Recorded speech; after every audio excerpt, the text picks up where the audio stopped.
नमस्कार बंधुरा उमा फूड किचेनेर आरो एकटी नतून पर्वे आपनादेर सबाइके स्वागत। बंधुरा आज आमी आपनादेर तैरी करे देखाबो एकटू भिन्न धरनेर आलू चच्चड़ी रेसिपि। এই आलू चच्चड़ी रुटी परोटा लुचि मुড়ি सबकिछुर संगेई खेते दुर्दान्त लागे। बंधुरा चलुन ताहले देखे नेওয়া যাক আমার আজকের এই ভিডিওটি। সবার প্রথমে গ্যাস ওভেনের উপরে একটি কড়াই বসিয়ে দিয়েছি। কড়া ভালোমতো গরম হয়ে যাওয়ার পর দিয়ে দিলাম 1 টেবিল চামচ পরিমাণ সরষের তেল। তেল গরম হয়ে যাওয়ার পর দিয়ে দিলাম হাফ টিস্পুন পরিমাণ পাঁচ ফোড়ন আর দিয়ে দিলাম একটি শুকনো লঙ্কা। আপনারা চাইলে এখানে জিরে ফোড়ন ব্যবহার করতে পারেন, তবে পাঁচ ফোড়নটা ব্যবহার করলে বেশি ভালো টেস্ট হয়। দিয়ে দিলাম এবার কেটে রাখা আলু। আমি এখানে 300 গ্রাম আলু ছোট ছোট চৌকো পিস করে কেটে নিয়েছি। আপনারা এখানে আপনাদের প্রয়োজন অনুযায়ী আলুটা ব্যবহার করবেন।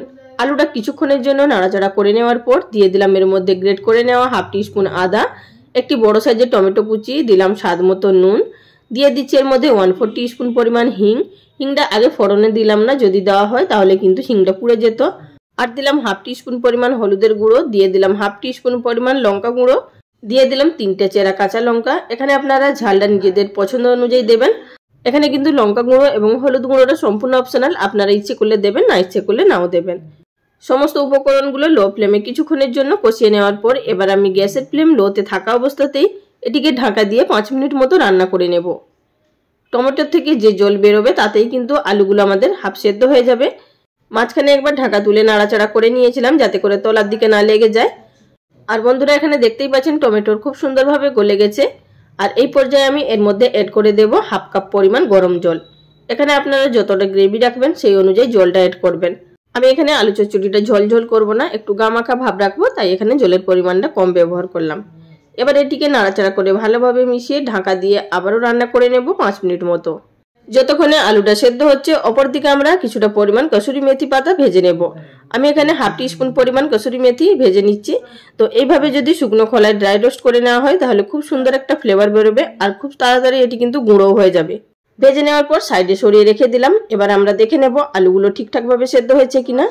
এখানে আপনারা দেখতেই পাচ্ছেন গ্রেভিটা অনেকটাই কমে এসেছে আর আলুগুলো ভালোভাবে সেদ্ধ হয়ে গেছে। তবে আমি এখান থেকে কিছুটা পরিমাণ আলু তুলে নেব, তুলে নিয়ে এটিকে মেশ করে নেব। এতে করে এই আলু চচ্চড়ির গ্রেভির মধ্যে খুব সুন্দর একটা গামাখা ভাব চলে আসে। এইভাবে আমি মেশ করে দিয়ে দিলাম, দিয়ে আবারও ভালোভাবে নাড়াচাড়া করে মিশিয়ে নেব। আর বন্ধুরা আপনাদের এখানে ছোট্ট একটি কথা বলতে চাইছি, যেহেতু আমার ট্রাইপডটা ভেঙে গেছে, হাতে ধরে রান্নাটা করছি, তার জন্য ভিডিওটা নড়ছে, তার জন্য খুবই দুঃখিত, আপনারা একটু মানিয়ে নিন। অপরদিকে যে কসুরি মেথি পাতাটা ভেজে রাখা হয়েছিল সেটিকে এইভাবে 2 হাতের তালু দিয়ে ঘষে দিয়ে দিলাম। এতে করে খুবই সুন্দর একটা তরকারির মধ্যে ফ্লেভার বেরোবে এবং টেস্টও ভালো হবে। আর দিলাম 1 টেবিল চামচ পরিমাণ ধনেপাতা কুচি, দিয়ে দিলাম সামান্য কয়েক দানা চিনি। এখানে চিনিটা দেওয়া কিন্তু সম্পূর্ণ অপশনাল, আপনারা ইচ্ছে করলে দেবেন, না ইচ্ছে করলে দেবেন না। আবার ওইটিকে ভালোভাবে নাড়াচাড়া করে মিশিয়ে নেব। আর কিন্তু আমি ফোটাবো না, ঠিক এইভাবেই গামাখা ভাব থাকবে।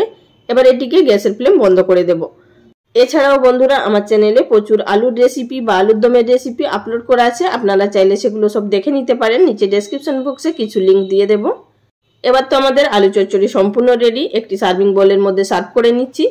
বন্ধুরা আপনাদেরকে রিকোয়েস্ট করছি এই আলু চচ্চড়ি একবার অন্তত তৈরি করে খান, অপূর্ব লাগে খেতে এটি। আর যদি আমার রেসিপি আপনাদের ভালো লেগে থাকে অবশ্যই লাইক কমেন্ট করে জানাবেন।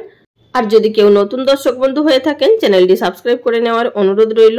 আজ এই পর্যন্ত, সবাই ভালো থাকবেন, নমস্কার।